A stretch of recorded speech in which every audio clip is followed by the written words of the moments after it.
সুপ্রিয় শিক্ষার্থী বন্ধুরা, তোমরা সবাই কেমন আছো? আজকে আমি তোমাদের অধ্যায় সপ্তমের আমাদের চারপাশের পরিবর্তন সম্পর্কে কিছু ধারণা দেব। প্রথমে আসি আমি পদার্থ কাকে বলে।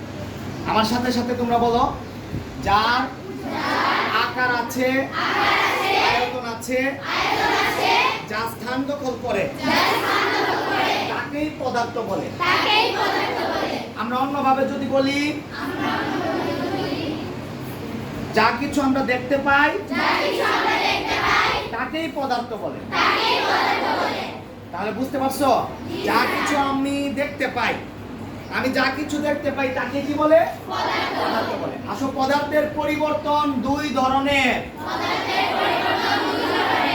এক নম্বর হচ্ছে ভৌত পরিবর্তন, দুই রাসায়নিক পরিবর্তন। ভৌত পরিবর্তন পদার্থের যে পরিবর্তনে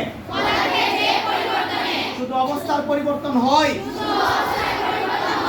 কিন্তু নতুন কোন পদার্থ তৈরি হয় না, তাকে ভৌত পরিবর্তন বলে।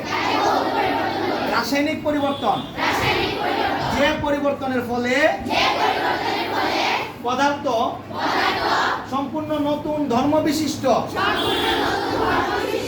আরেকটি পদার্থে পরিণত হয়, তাকে রাসায়নিক পরিবর্তন বলে।